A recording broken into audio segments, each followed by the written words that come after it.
2015, qui est aussi le point de départ de notre livre, le président israélien, Reuven Rivlin, réunit tous les présidents des universités israéliennes en disant, nous sommes en mai 2015, il déclare la menace de boycott académique, universitaire donc sur Israël, est une menace stratégique majeure.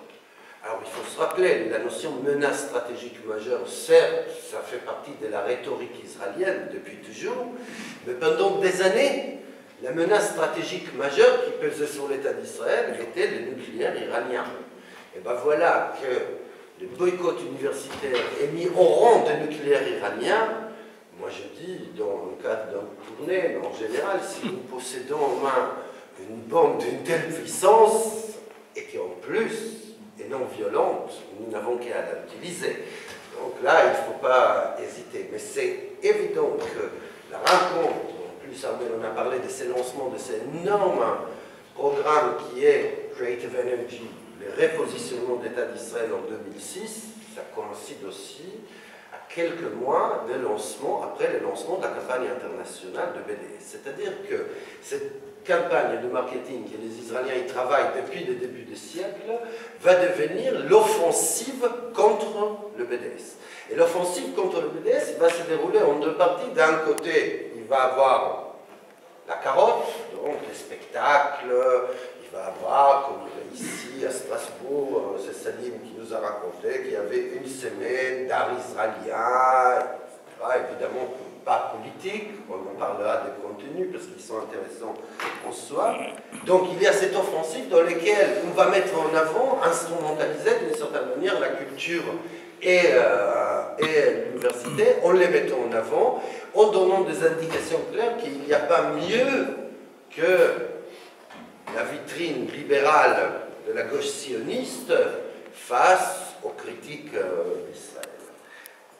On parle de cette menace stratégique, on parle longuement de la hasbara, de l'utilisation de la carotte, mais aussi de l'autre partie, qui est la partie répressive, qui est la partie dans laquelle les Israéliens, en parallèle de l'opération de branding, qui est l'opération de séduction, vont lancer quelque chose qui est tout un travail qu'ils appellent délégitimer les délégitimateurs. Délégitimer les délégitimateurs, c'est ceux qui critiquent Israël, ils appellent les délégitimateurs.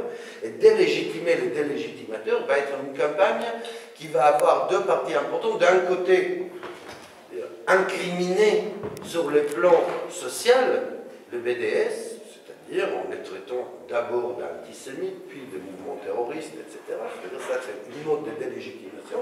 Et de l'autre côté, travailler auprès de chancelleries et de ministère des Affaires étrangères et un ministère de la Justice à l'étranger pour utiliser des législations antiracistes pour les transformer en législation contre le BDS. Donc il y a ces deux volets.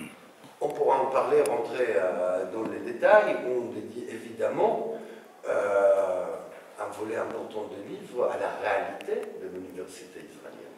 La réalité de cette université. C'est-à-dire si l'idée de l'université progressiste, inventive, au service de l'humanité, qui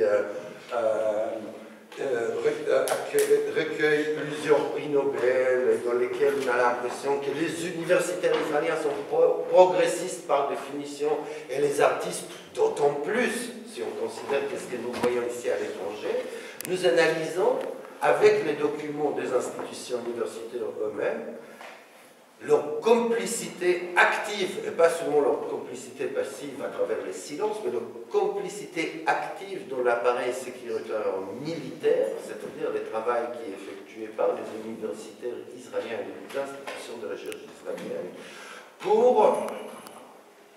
en travaillant avec l'industrie militaire et les militaires, mais aussi en fabriquant les argumentaires de la propagande israélienne. Ceci se fait dans les institutions universitaires israéliennes, mais aussi la réflexion stratégique de la criminalisation, par exemple, le militantisme de BDS, elle se fait aussi dans les universités israéliennes. C'est-à-dire, les universités israéliennes fonctionnent comme des centres de recherche d'un côté militaire et sécuritaire, et de l'autre côté comme des centres de recherche pour les politiques d'État. Sans parler, on en parle, mais à ça on ajoute, on en parle comment les universités elles-mêmes sont de fabriques de discrimination interne, surtout à l'égard des Palestiniens citoyens de l'État d'Israël. C'est-à-dire une discrimination, d'ailleurs, qui est dénoncée les dernières 10 ans, même par les comités d'éducation et de la culture des parlements israéliens, qui dénoncent les discriminations au sein de l'université, c'est qui ne change rien à la conduite des universités elles-mêmes. Ça, c'est en ce qui concerne les universités.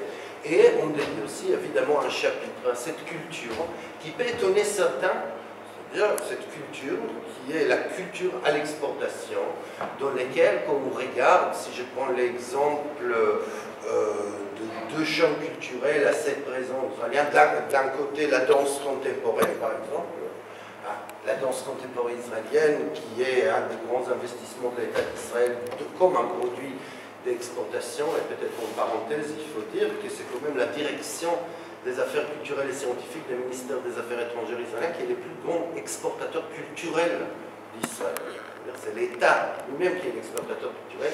Et ben voilà, un État qui, d'un côté, mène une politique d'apartheid, une politique de fascisation au quotidien, et de l'autre côté, ce qu'il nous donne à voir, ou ce qu'il vous donne à voir, si vous voulez, à l'étranger, c'est des cinéastes comme Amos Gitai, pour prendre un exemple peut-être le plus célèbre des cinéastes israéliens, et de l'autre côté, des écrivains comme Amos Oz, peut-être c'est par hasard qu'ils s'appellent tous les deux Amos, voilà, c'est un nom courant dans la gauche sioniste peut-être.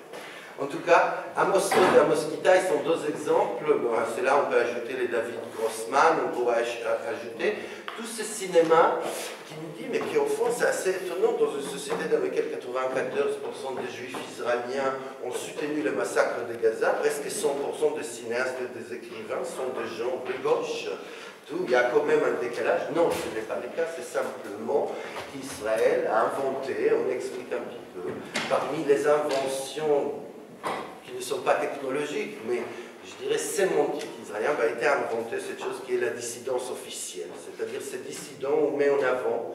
Pourquoi? Pour nous dire, ben voilà, vous voyez, c'est une démocratie magnifique puisque chez nous il y a des dissidents. Alors imaginons un petit peu qu'on ferait cette rhétorique et tout en disant, mais l'Iran, magnifique démocratie puisqu'il y a des dissidents. Et c'est intéressant parce que moi-même, en étant cinéaste israélien, combien de fois on me dit, mais quel courage c'est que vous avez eu. Alors là, puisque je ne veux pas entendre le mot courage puisqu'il n'y a pas de risque, justement, ceci est une des indications précises de ce qui est l'apartheid israélien, c'est le fait que nous, les juifs israéliens, et d'autant plus s'ils sont un petit peu blancs, des Ashkénazes, on a grosso modo carte blanche, c'est le cas de le dire, la carte est vraiment très très blanche. Voilà un petit peu, donc vous avez compris, nous dédions un chapitre d'amour révolutionnaire, si vous voulez, pour reprendre l'expression de Pierre, sur cette gauche sioniste qui sert comme les paravents et qui, elle est celle peut-être qui crée cette barrière de séparation, qui crée cette ligne de défense qui fait qu'on dit on ne va pas quand même boycotter cette culture progressiste. Nous rappelons dans le livre, ce n'est pas la culture progressiste qui est la question, c'est sa relation avec les institutions d'État. Et c'est pour ça que nous terminons le livre à la fois avec un petit peu un rappel de ce qui sont les lignes directrices de boycott académique et culturel, universitaire et culturel, mais surtout, nous finissons le livre avec quelque chose qui nous a paru important, évidemment, répondre un petit peu aux questions, même s'il s'agit de l'intimidation, qui est, est-ce qu'au fond, on prépare un petit peu, on élargit la question du boycott universitaire et culturel, est-ce qu'au fond, il ne s'agit pas d'une singularisation, d'une stigmatisation de l'État d'Israël? Pourquoi boycotter Israël et ne pas boycotter d'autres pays, alors que nous savons que ce n'est pas les seuls États criminels? Bon, n'est pas le seul État non plus qui commet des crimes. Et pourtant, il y a un boycott. Nous répondons à ça, nous évidemment répondons à cette question, même, comme je dis, si c'est de la pure intimidation, est-ce qu'au fond ça serait de l'antisémitisme? Est-ce qu'il s'agit d'une campagne antisémite? Mais nous avons décidé de finir le livre avec quelque chose qui est l'idée que la question de BDS, et c'est comme ça qu'il faut comprendre la criminalisation, et surtout cette criminalisation extrêmement accrue, qu'on commence à toucher à la culture et à l'université. Ceux qui se rappellent peut-être les discours de Valls en arrivant en Israël, il a dit ces gens qui boycottent l'art et les livres. Ça, c'est des gens, c'est de la barbarie et ce n'est pas... On a essayé de réfléchir, et le livre est écrit en France pour les Français, essayer de réfléchir, mais au fond, pourquoi en France? Pourquoi cette criminalisation elle est si forte en France? Pourquoi la France est devenue un laboratoire de la criminalisation? Et pourquoi, également, en France, qui est quand même un pays dans lequel, par exemple, pour lequel je suis arrivé ici il y a 30 ans, c'est parce qu'on m'a promis qu'ici, les écrivains, les cinéastes, les hommes d'art, etc., c'est des gens engagés. J'ai cru, je suis venu, je suis resté. Voilà. Comment ça se fait qu'en France, c'est le seul pays européen dans lequel il n'y a pas eu un appel, par exemple, de gens de culture au boycott culturel d'Israël? Il n'y a pas eu un appel important de l'université. En Angleterre, il y avait 1000 personnes qui ont signé la toute première pétition. De gens, aux États-Unis, les boycotts culturels universitaires aujourd'hui, il est extrêmement populaire, ce qui fait que la campagne contre les boycotts, elle est extrêmement forte. La France, on sait pas. Et donc nous avons une petite thèse, et là, on ouvre la possibilité aussi à réfléchir au fait que le boycott dépasse la question israélo-palestine. La question de boycott en ce qui concerne la France, nous considérons que le boycott, si nous essayons de le réfléchir un petit peu sur le plan philosophique, au fond, qu'est-ce qu'il dit le mouvement BDS? Il dit c'est le boycott de l'état d'exception de l'État d'Israël sur le plan international. Il y a une exception sur le plan international qui est le fait qu'Israël est un État criminel légal. C'est un État d'action criminelle légalisé par l'inaction de la communauté internationale. Israël ne respecte pas les droits internationaux, y compris la dernière résolution de l'ONU inspirée par Barack Obama et n'est pas votée par Barack Obama, néanmoins inspirée, qui est justement les sanctions sur la question de colonisation. Israël, elle est dans un état d'exception. Elle est dans un état d'exception sur le plan international, mais elle est surtout dans un état d'exception sur le plan de sa gestion interne. Peu le savent, Israël, depuis 70 ans bientôt, le Parlement israélien vote tous les ans la reconduite de l'état d'urgence. L'état d'urgence a été déclaré un an après la constitution de l'État, et depuis tous les ans, l'état d'urgence il est déclaré. Ce qui pose Israël dans une situation d'un état d'exception avec un petit peu. C'est-à-dire, c'est un état dans lequel il y a une structure démocratique pour certains, et au sein de cette même démocratie, il y a une structure non démocratique pour les autres. C'est ça que nous croyons qui est, au fond, le modèle israélien si cher à certains. C'est quoi ce modèle? C'est la possibilité de s'appeler une démocratie tout en étant un système d'apartheid qui ne se dit pas son nom. Au nom de quoi? Au nom de l'état d'urgence provisoire. Ce qui explique pourquoi, à partir du moment que la France déclare état d'urgence, elle n'a qu'à l'état d'exception. Au fond, sur le plan, qu'est-ce que l'état d'urgence? Un état d'exception, c'est la suspension de la démocratie pour une durée indéterminée. Bien évidemment, s'il y a un mouvement qui boycotte cette idée d'état d'exception, il devient dangereux, non pas seulement pour l'État israélien, aussi pour l'État français. Voilà, vite fait, comment se termine.